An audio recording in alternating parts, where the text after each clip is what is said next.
बिस्मिल्लाहिर्रहमानिर्रहीम।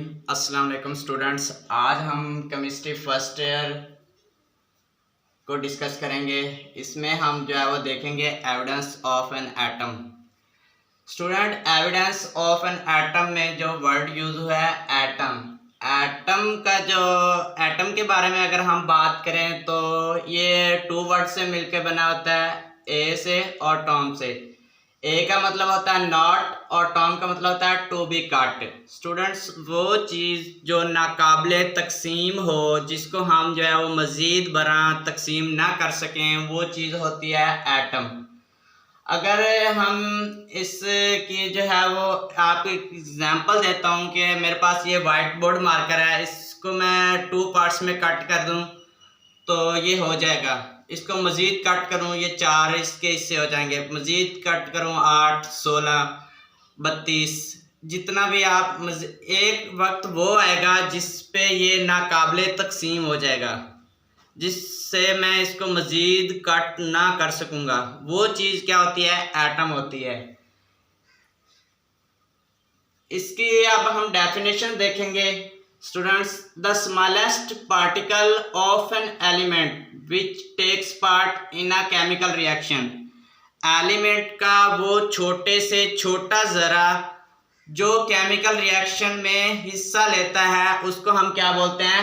एटम बोलते हैं। एटम जो है एलिमेंट का छोटे से छोटा ज़रा होता है जो केमिकल रिएक्शन में हिस्सा लेता है, उसको हम क्या बोलते हैं? एटम बोलते हैं। मज़ीद है हम स्टूडेंट्स, एटम दो तरह से होते हैं। एक होते हैं जो अपना आज़ादाना वजूद बरकरार रख सकते हैं और एक होते हैं जो नहीं रख सकते। कुछ एटम्स होते हैं जो डायटोमिक फॉर्म में पाए जाते हैं, वो अपना आज़ादाना वजूद बरकरार रख सकते हैं।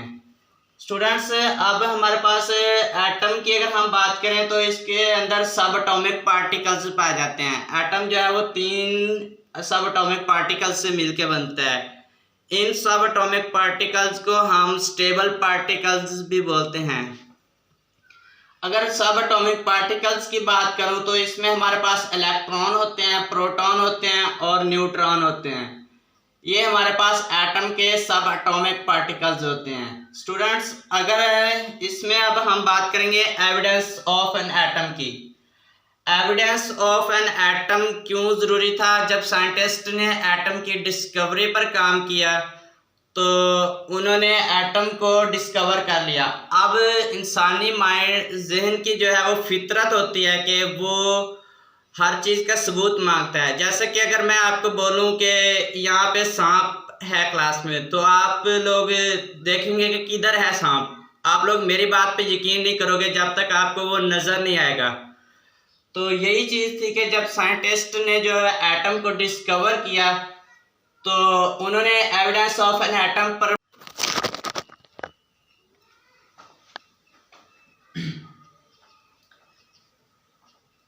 स्टूडेंट्स, इसमें जो है वो साइंटिस्ट ने पहली टेक्निक यूज़ की जिसमें उन्होंने यूवी विजिबल की मदद से एटम को डिटेक्ट करने की कोशिश की, ऑब्जर्व करने की कोशिश की। जैसा कि मैंने आपको ऑलरेडी बताया कि जो है वो एटम का साइज़ होता है वो स्मॉलर होता है यूवी विजिबल लाइट से।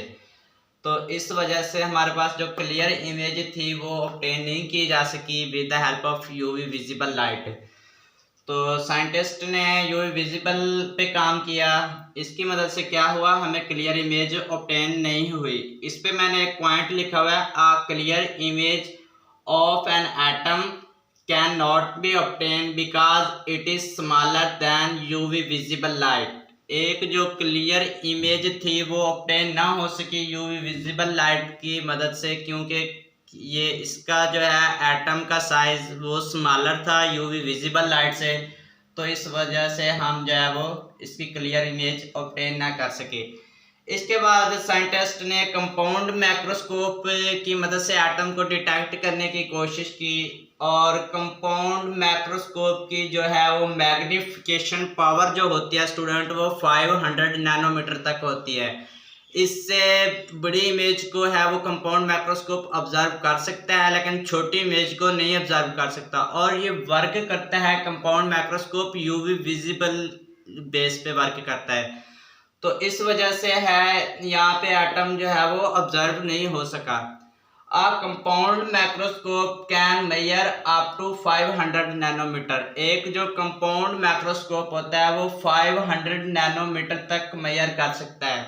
और ये वर्क किस बेस पे करता है? यूवी विजिबल पे। तो जैसा कि मैंने आपको ऑलरेडी बता दिया कि यूवी विजिबल जिससे एटम का साइज होता है स्मॉलर, तो इस वजह से हमारे पास कंपाउंड माइक्रोस्कोप ये हेल्पफुल नहीं था in the detection of an atom. इसके बाद स्टूडेंट्स साइंटिस्ट ने इलेक्ट्रॉन माइक्रोस्कोप की मदद से एटम को ऑब्जर्व किया। क्यों ऑब्जर्व किया? इसमें जो है वो शॉर्ट क्वेश्चन भी आता है कि हम कंपाउंड माइक्रोस्कोप की मदद से क्यों एटम को ऑब्जर्व नहीं कर सकते, क्योंकि ये यूवी विजिबल बेस पे वर्क करता है। और जो है इलेक्ट्रॉन माइक्रोस्कोप की मदद से हम ऑब्जर्व कर लेते हैं। क्यों कर लेते हैं? क्योंकि ये इलेक्ट्रॉन बीम इसमें यूज होती हैं और यूवी विजिबल एक्सरे वर्क पर काम किया जो एविडेंस ऑफ एन एटम देता था। इस पे मैंने एक पॉइंट लिखा हुआ है, an x-ray work also gives evidence of an atom. जो एक्सरे वर्क था वो एविडेंस ऑफ एन एटम देता था। इसके बाद जो है एटम का डायमीटर फाइंड किया गया। स्टूडेंट्स ये एमसीक्यूज के लिहाज से इम्पोर्टेंट है, आपने याद रखना कि एटम का डायमीटर कितना होता है।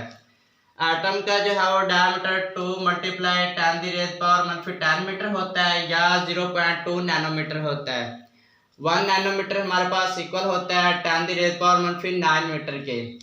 अगर हमारे पास 0.2 नैनोमीटर है या 2 × 10⁻⁻10 मीटर है तो इससे हम दूसरी वैल्यू फाइंड कर सकते हैं इसकी मदद से, क्योंकि 1 नैनोमीटर इक्वल होता है 10⁻⁹ मीटर के।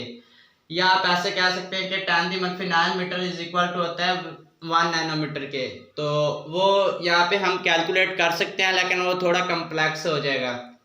तो आपने ये दोनों वैल्यूज याद रखनी है। अगर वो एमसीक्यूज में पूछ लेता है तो ये आपने बतानी है। इसके बाद स्टूडेंट्स हमारे पास जो मास होता है एटम का वो 10⁻⁻27 kg से 10⁻⁻25 kg होता है।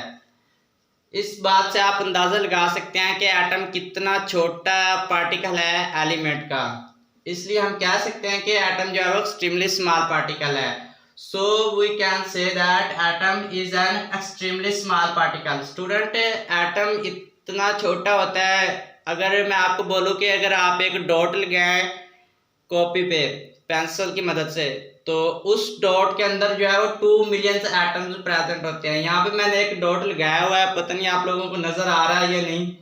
ये मैंने फिर भी थोड़ा बड़ा लगाया ताकि आप लोगों को नजर आ जाए। इस डॉट के अंदर 2 मिलियन एटम्स प्रेजेंट होते हैं। एटम इतना छोटा पार्टिकल होता है एलिमेंट का। साइंटिस्ट ने जो है वो ग्रेफाइट का फोटोग्राफ ऑब्टेन किया with the help of electron microscope, और उसको जो है वो 15 मिलियन टाइम्स उसको मैग्नीफाई किया, उसको बड़ा करके देखा। मैग्नीफाई मतलब उसको बड़ा करके देखा, तो वो कुछ इस तरह का जो है वो इमेज ऑब्टेन हुआ। वो आपके बुक के पेज के एंड पे बना हुआ है, आप लोग देख सकते हैं। तो ये हमारे पास फोटोग्राफ था ग्रेफाइट का। स्टूडेंट्स आज के लिए हमारे पास इतना ही है। Hope so you can understand. अगर आपको किसी किस्म की कोई कन्फ्यूजन हो या अगर आपको इसमें कोई प्रॉब्लम आ रहा है तो आप